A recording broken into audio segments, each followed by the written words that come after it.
Hi everyone, great to see you again. My name's Ollie Harding and I'm a professional cooking teacher at Leicester B. Pearson School of Culinary Arts. And today I would like to share with you a oatmeal and raisin cookie recipe. This is a recipe that we teach at the professional cooking program at PAC. So let's go right into it. What do we need? As always, underneath the video we have all of the ingredients that are needed for today. This will yield around 24 cookies.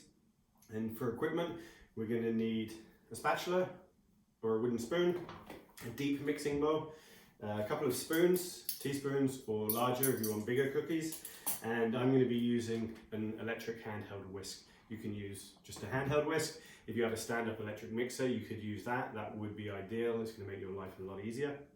So let's get started. First things first, we're going to turn the oven on to 350 degrees to get that preheated, and we'll get straight into it. So first we're going to take our butter. This is room temperature. I left it out this morning just for it to start to soften. So we're going to get that in our bowl first. We're going to add our sugars, brown sugar, white sugar, all in. And then using our spatula or wooden spoon, first we're just going to start the process of mixing the butter in with these sugars. If we were going to put our electric whisk in directly, we might have an accident and everything would just go all over the place. So let's just get this started a little bit.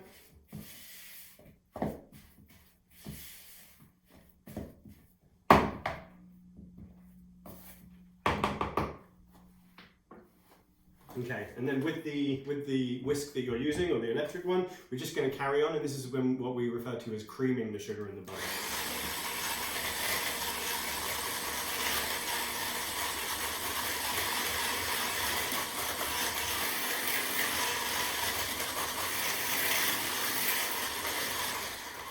Very important that you make sure your butter has been softened beforehand. If you do it with butter that's too cold, you won't be able to incorporate the sugar.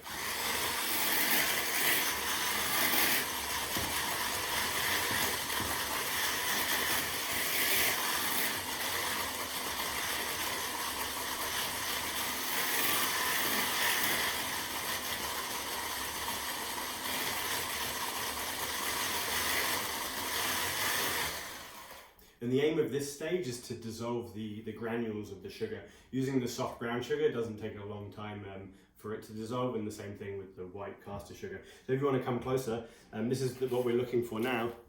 So nice and creamy. Okay. So once you have it at that stage, we're going to add our eggs. We're going to add one egg at a time.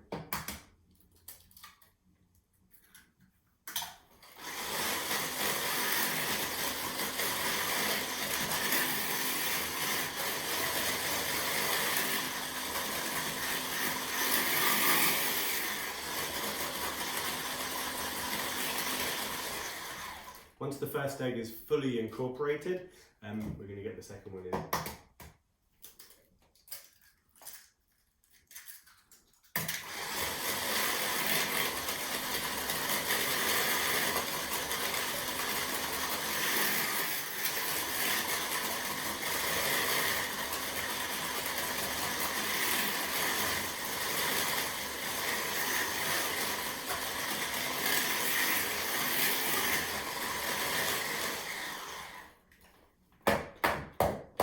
Okay, once that's all incorporated, we can start to add in our dry ingredients and our flavouring. So here we have the vanilla extract.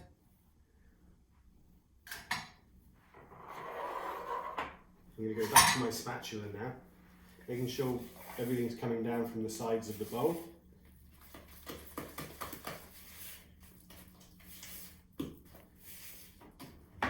And then in here I have all my dry ingredients, the cinnamon, the flour, and the baking soda, and I've sifted them together. You want to sift them first. So that can go directly in. We're going to fold this a little bit before we add the oats. We don't want to overwork it now. We want it to just be combined so that there's no dry flour. And then when you're about halfway to it all the flour being incorporated into the fat, we're going to add our oats straight in.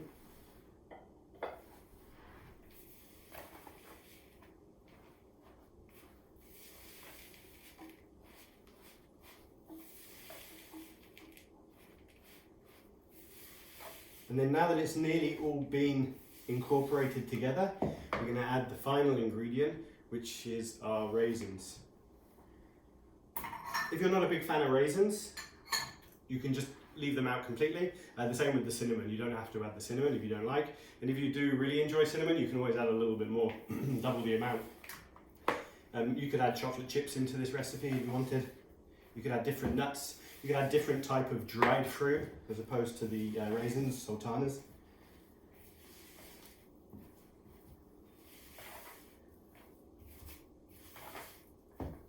Okay, now if you want to come forward, I can just show you the texture we're looking for. So it's all just been combined. And what we want to do at this stage, you want to put this in the fridge. We're going to put this in the fridge for 10 to 20 minutes, just to help it firm up a little bit, to help it for shaping afterwards. I have some already that I had in the fridge. So I'm going to take my baking tray.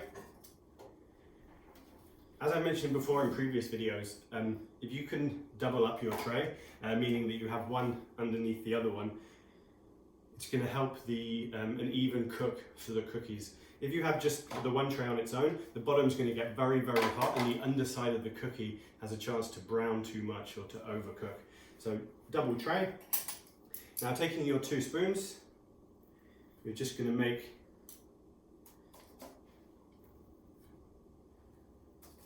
dollops of the cookies, leaving enough space for them to sink down a little bit and spread out. About 5 centimeters between each one.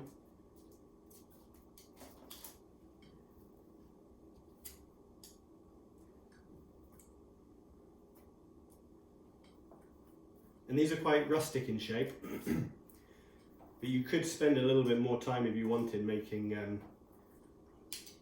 more exact shapes. So there's one tray. This is going to go into the oven for between 7 and 9 minutes for a soft cookie. I prefer my cookies, forget the tray. I prefer my cookies to be crunchy, so I would leave mine in for closer to 11 to 12 minutes, but that's personal choice and it's completely up to you. Okay, now I'm going to show you another way to store the cookies. And what you're going to need is some parchment paper and some saran wrap. So first things first, we're going to take our cookie mixture and we're just going to put this in the parchment paper like this, just an even line down the center.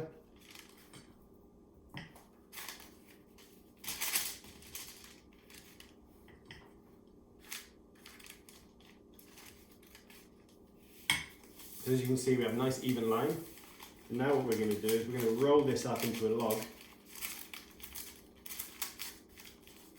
into a little cylinder like this, and then with the saran wrap,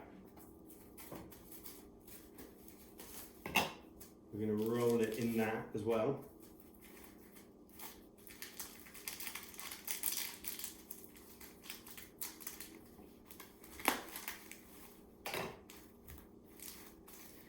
So we have a nice log with the cookie inside, and then taking one side of the saran wrap like this and holding it, just going to roll the log towards you like that.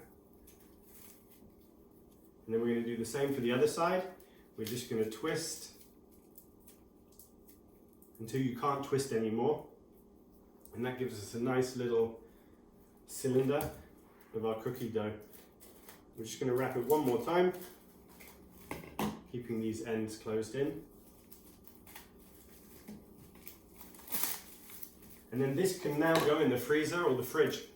In the freezer it would last for a long time, and then what you would do when you wanted to make some fresh cookies, you would put it out of the freezer, you would then slice probably about 2 centimeters, and then you would bake them directly from the freezer. Just add a minute onto the cooking time, but a really good way to store cookies, and then also they're going to be a more exact shape and size. So there we have our oatmeal and raisin sultana cookies with a little bit of cinnamon. I hope you enjoyed the video. If you do decide to cook along with us, please tag us and let us know, leave a comment. And that's it. Thank you very much. Happy cooking and stay safe.